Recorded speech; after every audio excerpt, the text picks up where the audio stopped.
അബിൻ വർക്കി, അങ്ങേക്ക് വസീഫിന് മറുപടി നൽകാം. അതിനുശേഷം വസീഫിന്റെ അവസരം.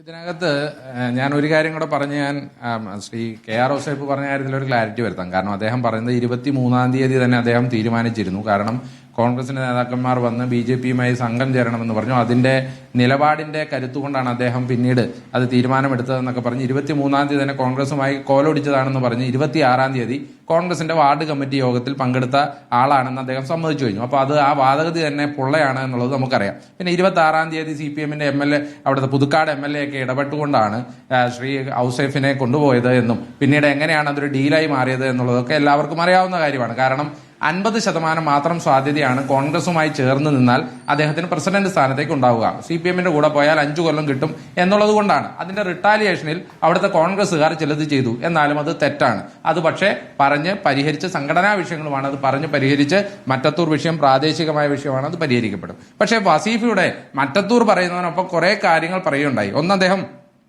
ത്രിപുരയിലെ കണക്കാണ് പറയാനുണ്ടായി. എന്താണ് വസീഫ്, താങ്കൾ ഈ ബംഗാളിലെ കണക്ക് മറന്നുപോയോ? 10-35 കൊല്ലം ഭരിച്ചതാണല്ലോ. ബംഗാളിലെ കണക്ക് എന്തേ താങ്കൾ ഓർക്കാതിരുന്നേ? 2011 CPMനുണ്ടായിരുന്നത് 30% വോട്ട്, BJPക്ക് ഉണ്ടായിരുന്നത് 4% വോട്ട്.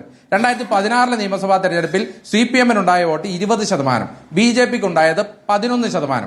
2021 CPMനുള്ള vote 4.7%, BJPക്കുള്ള vote 39%. അപ്പൊ CPM വോട്ടൊക്കെ കുത്തിയൊഴുകി BJPയിലോട്ട് എങ്ങനെയാണ് പോയത് എന്നുള്ളത് വളരെ വ്യക്തമല്ലേ ആ ചിത്രത്തിൽ നിന്ന്? അത് മാത്രമല്ല, അതല്ലാതെ പെരുമ്പാവൂരിൽ പൊറോട്ട അടിക്കാമെന്ന സഹാക്കന്മാരൊക്കെ വോട്ട് തന്നെ അവിടെ നിന്ന് ഉപേക്ഷിച്ചു പോകുന്നത് കൊണ്ടാണ് അങ്ങനെ സംഭവിച്ചത്. ആ വോട്ടുകളൊക്കെ പോയി എന്നുള്ളത് വ്യക്തമല്ലേ? ഇപ്പൊ ത്രിപുരയിലാണെങ്കിൽ തന്നെ ത്രിപുരയിൽ കോൺഗ്രസിന്റെ വോട്ട് കുറഞ്ഞിട്ടുണ്ട്, ആനുപാതികമായി നിങ്ങളുടെ വോട്ടും കുറഞ്ഞിട്ടുണ്ട്.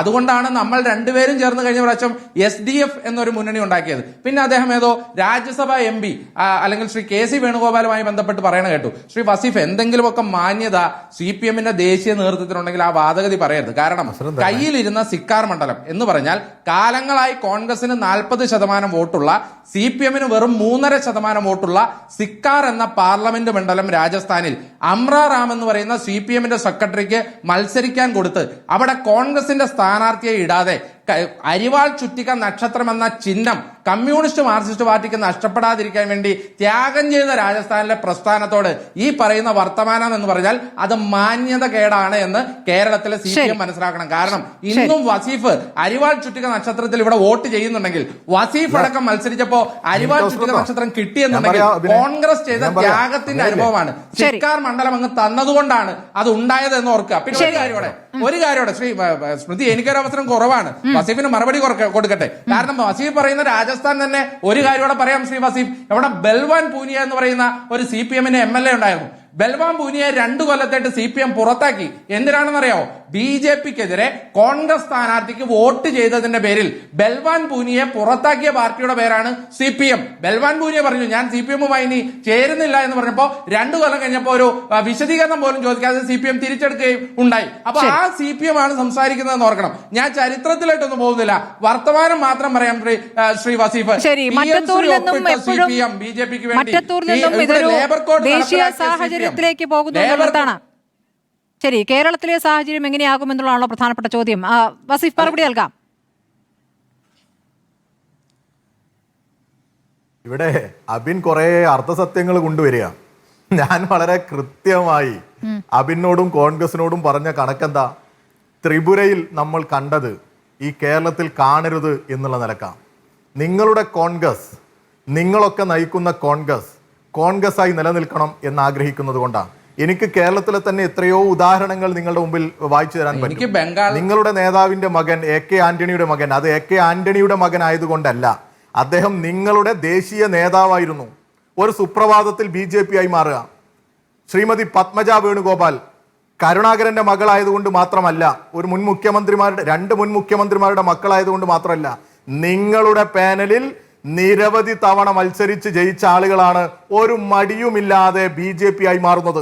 അങ്ങനെ ഒരു സാധ്യതയിലേക്ക് ഈ കോൺഗ്രസ് പോകുന്നത് എന്ത് എന്ന് നിങ്ങളൊന്ന് ആത്മപരിശോധന നടത്തിയാൽ നല്ലതാ. നിങ്ങൾ പറഞ്ഞ ഈ പറയുന്ന കണക്കുകളൊക്കെ ഉണ്ടല്ലോ, രാജ്യവ്യാപകമായി CPMനെ കൂട്ടേണ്ട ഗതികേടിലേക്ക് നിങ്ങളാ എത്തിയത്. ആ ഗതികേടിലേക്ക് കോൺഗ്രസ് എത്തിയതാ. ഉപ്പ് വെച്ച കലം പോലെ കോൺഗ്രസ് ആയി. രാഷ്ട്രീയമില്ലാത്തത് കൊണ്ടാ, ശരിയായ രീതിയിൽ രാജ്യത്ത് രാഷ്ട്രീയം പറയാത്തത് കൊണ്ടാ.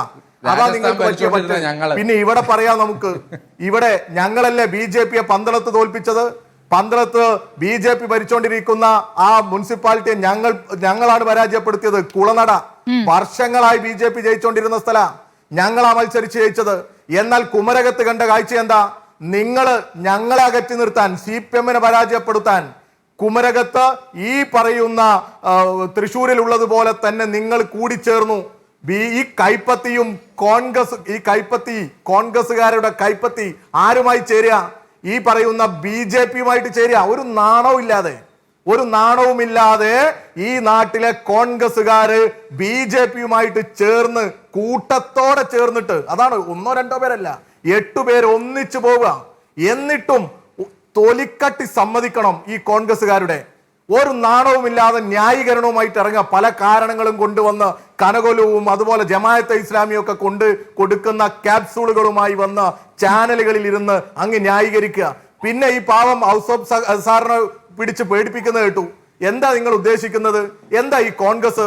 വാർഡ് കമ്മിറ്റി എന്ന് പറഞ്ഞാൽ പഞ്ചായത്ത് പ്രസിഡന്റിനെ തീരുമാനിക്കുന്ന കമ്മിറ്റിയാണോ? നിങ്ങളുടെ സ്ഥാനാർത്ഥി എന്താ? അദ്ദേഹത്തിന്റെ പേര് സജീവ് കുമാർ.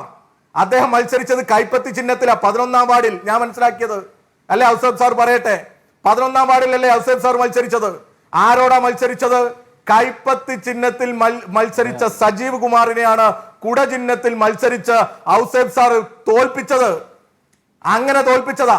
അപ്പൊ സ്വാഭാവികമായിട്ടും ഔദ്യോഗിക കോൺഗ്രസ് സ്ഥാനാർത്ഥിയെ തോൽപ്പിച്ച് വന്ന ഈ ഔസഫ് സാറിന്റെ കൂടെയാണ് ആ വാർഡിലെ കോൺഗ്രസ് പ്രവർത്തകര്.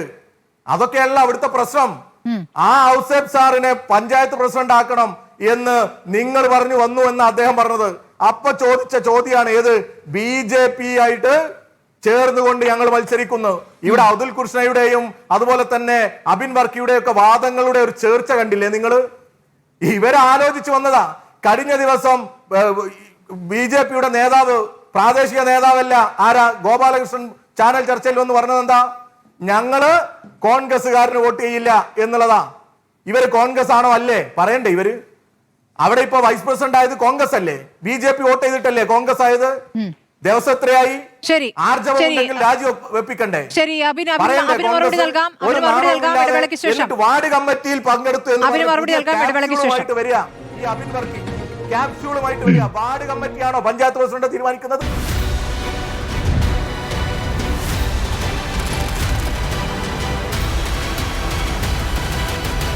ഡിബേറ്റ് വിത്ത് സ്മൃതി പരുത്തിക്കാട്.